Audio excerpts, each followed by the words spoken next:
You know, things are going wild after London in that roster mania period where FaZe Clan leads up a pool. That would be Pool C, as they look to take down what would have been at one point in time favorites in Splice while still trying to surpass that of Enigma 6 and Midnight. That's Pool C, coming up with the breakdown right now.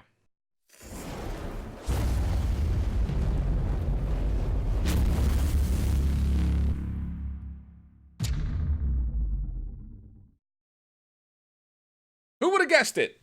This swap up with FaZe has looked incredible as they are sitting as a top 4 team technically by seed, as well as in our power rankings. If you missed that, you want to go back and check out our power rankings video. And before that, we've also breaking down We've also broken down Pool A and Pool B. But here for Pool C, a lot of things to take a look at. So let's go ahead and just remind you of what the pools are so far. We've already, like I mentioned, done Pool A, which Optic is the #1 seed there.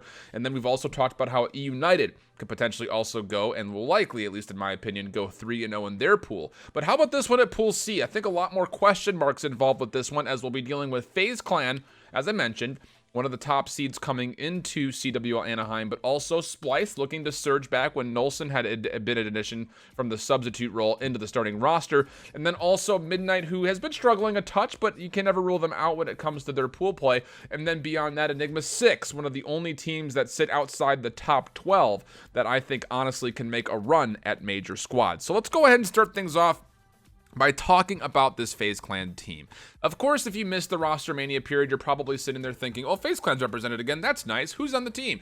You still got Zuma as well as Celium. Those are the two players that mostly have been representing FaZe Clan, but also Asim, who was on FaZe Clan Black. The additions to this team came from Red Reserve in Zero and Scraps. And Zero, since swapping to the ICR, has really been one of my biggest standout players in the CWL as a whole, specifically for the AR role. Definitively, he's been a big standout player in that role there.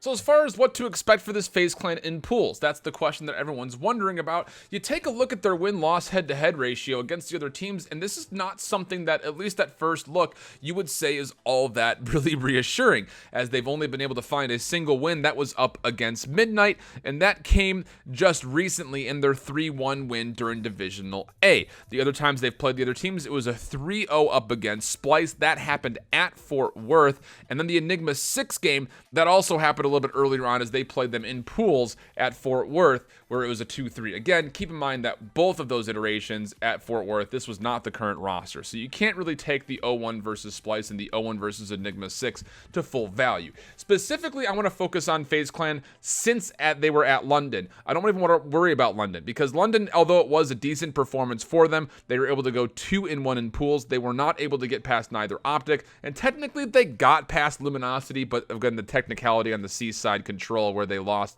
due to game mechanics, kept them from going further in the losers bracket. However, since that time, they have lost, you can count them, 2 hard points, a 167-250 versus Optic, and a 212-250 versus Evil Geniuses. They've lost a total of 0 controls.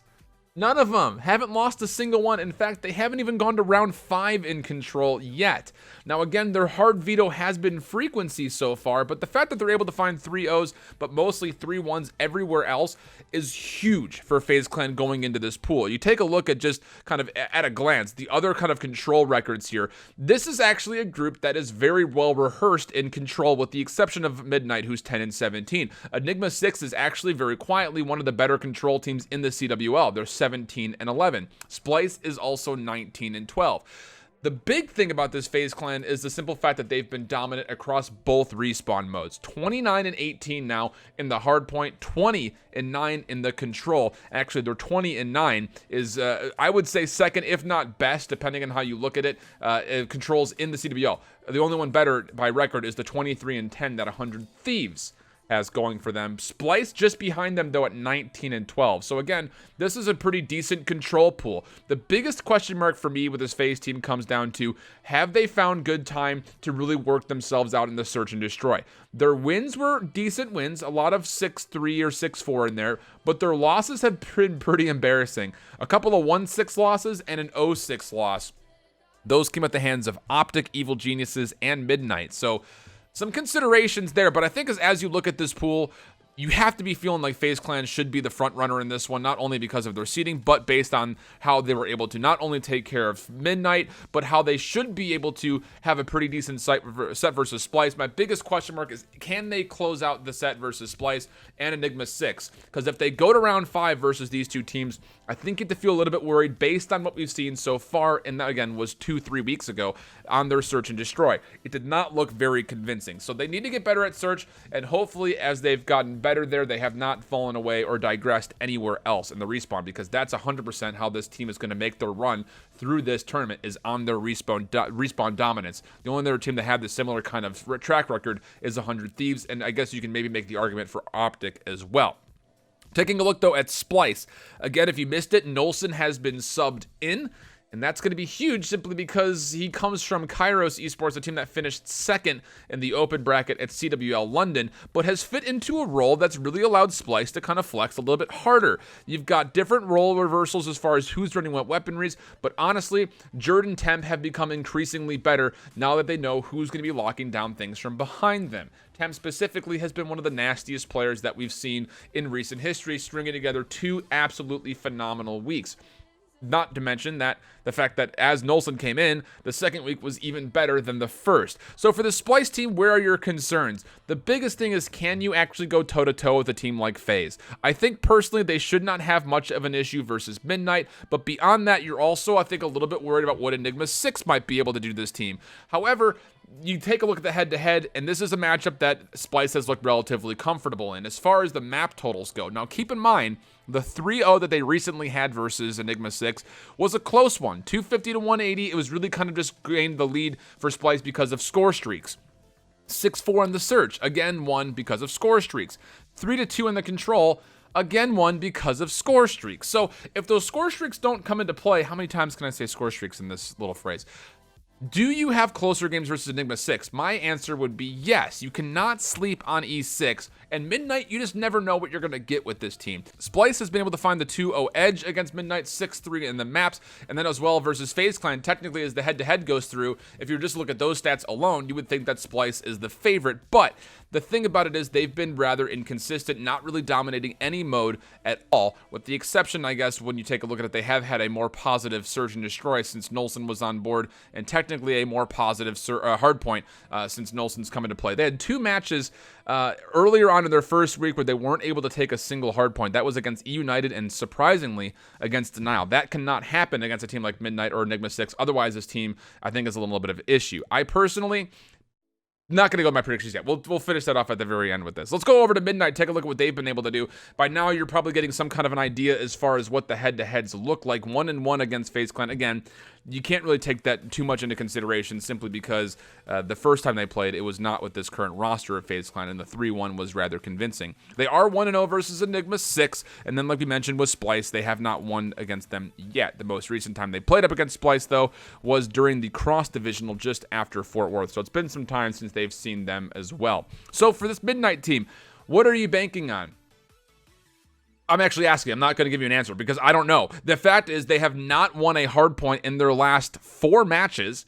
And then beyond that, it was a 2-2 in Search and an 0-4, actually 0-5 technically. No, I'm sorry, that's correct. 0-4 in Control. So over their last 4 matches, it's been ugly. 1-3s twice, it was their losses, and 2 0-3s. The 2 0-3s that they had were against teams like Reciprocity and Optic Gaming. Now, granted, their second week of their divisional split was vastly more difficult than their first week, but the fact that they weren't almost able to get away from UYU is a little concerning, and they only really beat LG at a 3-0 total. They lost 0-3 to Gen G. So this Midnight team, I think, is a little bit all over the place.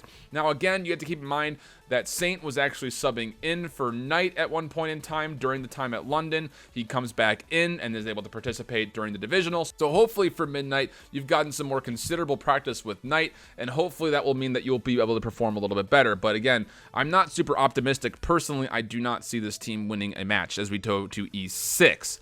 Again, this is one of the teams, I do not have the exact stats for you, but this Enigma 6 team is one of the only teams outside of the top 8, I would even say. I said top 12 before, but even in the top 8, that's been able to send top 4 teams to Game 5 routinely. Now, after London, I spoke very highly of this E6 team. They went 1-3 at London, but their 3 losses were to 3 teams that finished in the top 4, and they beat Reciprocity, who ended up finishing top 8. And including in that, Optic went down to the wire with them, and Envy had a really good set versus Enigma 6. So if you're Enigma 6, I was thinking, hey, this could absolutely be a team to contend and possibly take these games and be the underdog versus these more favored squads.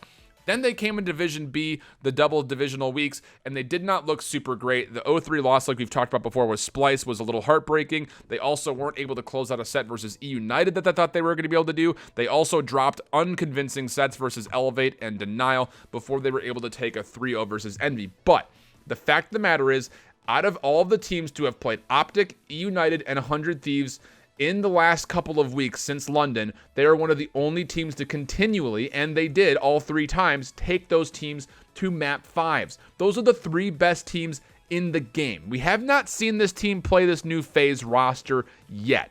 The last time they technically played, it was a 3-2, but that was when this team was not the same FaZe team that we're getting right now. So for me personally, I have high hopes that this Enigma 6 team can obviously be able to hopefully beat Midnight, surprise Splice, and all of a sudden they could be in the winner's bracket. I know, I am such an advocate for this Enigma 6 team, but I really do believe that this team could be very, very good. I'm just hoping that they find a way to capitalize in the pools and then set themselves up for a more favorable bracket run where they don't have to go up against a heavy hitter in the loser's bracket early like they did at London. Again, so many moments at London in the pools where they were almost able to clutch things out and be the winner's bracket team from their pool, but not quite able to do it. So as far as predictions for this pool, I've got FaZe Clan going 2-1.